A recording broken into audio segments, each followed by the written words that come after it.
ଚାରିର 9ରୁ 13-12 ପର୍ଯ୍ୟନ୍ତ। ଏକ ଜଣରୁ 2 ଜଣ ଭଲ, କାରଣ ସେମାନେ ଆପଣା ଆପଣା ପରିଶ୍ରମର ଉତ୍ତମ ଫଳ ପ୍ରାପ୍ତ ହୁଅନ୍ତି। ସେମାନେ ପଢ଼ିଲେ ଜଣେ ଆପଣା ସଙ୍ଗୀକି ଉଠାଇବ, ମାତ୍ର ଯେ ପଢ଼ିବା ବେଳେ ଏକାକୀ ଥାଏ ଓ ଯାହାକୁ ଉଠାଇବା ପାଇଁ ଅନ୍ୟ ନଥାଏ ସେ ସନ୍ତାପର ପାତ୍ର। ଆହୁରି 2 ଜଣ ଏକତ୍ର ଶୟନ କଲେ ଉଷ୍ଣ ହୁଅନ୍ତି, ମାତ୍ର ଜଣେ କିପରି ଏକାକୀ ଉଷ୍ଣ ହୋଇପାରେ? ଯେବେ କେହି ଏକାକୀ ଥିବା ଲୋକକୁ ପରାସ୍ତ କରେ, ତେବେ 2 ଜଣ ତାହାର ପ୍ରତିବାଦ କରିବେ। ପୁଣି ତ୍ରିଗୁଣର ଯୋଗ ଶୀଘ୍ର ଛିଡ଼ିଯାଏ ନାହିଁ। ପ୍ରଭୁ ପଠନରେ ଶ୍ରବଣରେ ଆମ ସମସ୍ତଙ୍କୁ ଆଶୀର୍ବାଦ କରନ୍ତୁ। ପ୍ରଭୁ ଅଦୃଶ୍ୟ ହେଲେ ମଧ୍ୟ ବାସ୍ତବ ଭାବରେ ସେ ଆମମାନଙ୍କର ସଙ୍ଗରେ ଅଛନ୍ତି। ଯେଉଁ ପ୍ରଭୁ ଅଦୃଶ୍ୟ ଭାବରେ ଅଛନ୍ତି, ଆଜି ଗୋଟେ ମହାନ କାର୍ଯ୍ୟ କରିବାକୁ ଯାଉଛନ୍ତି, ଯେ 2ଟି ହୃଦୟକୁ ଏକ କରିବାକୁ ଯାଉଛନ୍ତି, 2ଟି ଶରୀରକୁ ଏକ କରିବାକୁ ଯାଉଛନ୍ତି, 2ଟି ମନକୁ ଏକ କରିବାକୁ ଯାଉଛନ୍ତି। ସେଥିପାଇଁ ପ୍ରଭୁଙ୍କ ମହତ୍ ନାମରେ ଧନ୍ୟବାଦ ହଉ।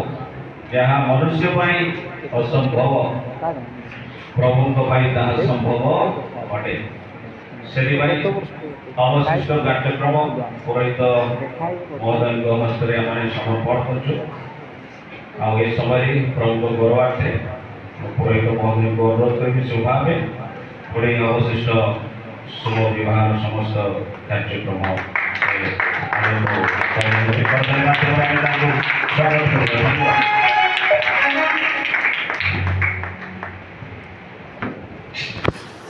प्रभुଙ୍କ महत् नामରେ विशेष धन्यवाद हो। आज विशेष पवित्र विवाह कार्य संपादन करने मंडली पक्षर सुंदर सुযোগ पुनर्बार मो सम्मान्य पार्क महाशय संपादक कोषाध्यक्ष सहित 3टी समितिर कर्मकर्ता कर्मकर्त्री पुणी उपस्थित समस्त मोर आंतरिक नमस्कार जनाई नमस्कार। आसतु आम प्रार्थनार सहित यह पवित्र कार्य करने समस्त प्रार्थना नमस्कार। महिमामय सर्वश्रद्धा तुम पवित्र नाम धन्यवाद कर तुम पूर्व योजना को आज अनेक लोकर चक्षु देखी जो मैंने अनुपस्थित अच्छा से कर्ण शुणी अच्छी कारण तुम्हें महान परमेश्वर तुम सफल कार्य और योजना को चिंता कले अति भयंकर अटे। प्रभु ये पवित्र कार्य तुम करने जाऊँगी मुदिन भूली को ये सकल कार्य को परिचालना कर संपादन करने तुम्हें दियो बरकन्या को आशीर्वाद कर समस्त गौरव तुमको दे प्रार्थना जीशु नाम मांगुछु आमेन।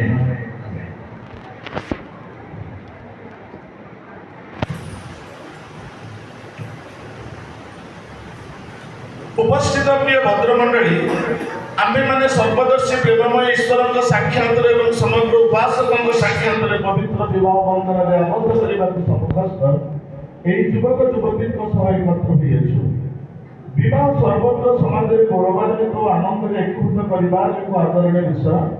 साधु पावर बरकन्या सम्मेलन को मंडल निगूढ़ सम्मेलन गोटे पवित्र निर्देशक प्रकाश कर मनुष्यर पवित्र अवस्था प्रेममय ईश्वर स्वयं विधि स्थापन करते आम मान प्रभु यीशु ख्रीष्ट मध्य विवाह उत्सव में योगदान कर निजर उपस्थिति द्वारा पुण्यावस्था को सुशोभित और पवित्र कर ईश्वर प्रति प्रधान भक्ति सहित विवेक सिद्धांत मत प्रार्थना पूर्वक एक पवित्र गुरुत्वपूर्ण विषय प्रस्तुत हमारे कर्तव्य सुख एवं दुख सुरक्षा एवं दुर्दशा जपरी स्वामी और स्त्री परस्पर साहाय्य सांत्वना लाभ करें आउ प्रेम और आनंद एकत्र बास करेंगे से विवाह विधि स्थापित होती विधान अति पवित्र और दायित्वपूर्ण अतः यह सर्वत भाव निर्दोष और निष्कलंक रूपे रक्षा करने आवश्यक।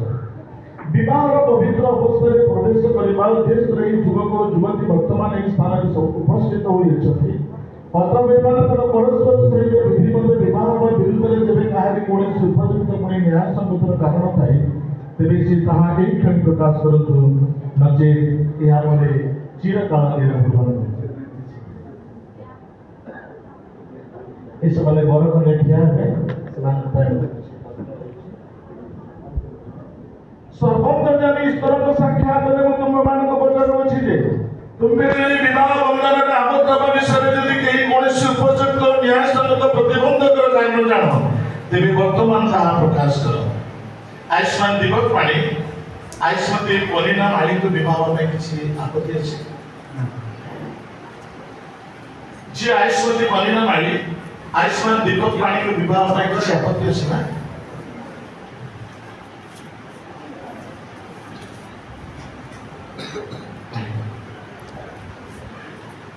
ମୁଁ ଦୀପକ ପାଣି ପ୍ରତିଜ୍ଞା କରୁଅଛି ଯେ ସୁଶ୍ରୀ ପନିନା ମାଳିଙ୍କ ସହିତ ପରିଣୟ ସୂତ୍ରରେ ଆବଦ୍ଧ ହେବା ବିଷୟରେ ମୁଁ କୌଣସି ପ୍ରତିବନ୍ଧକର କାରଣ ଜାଣେ ନାହିଁ।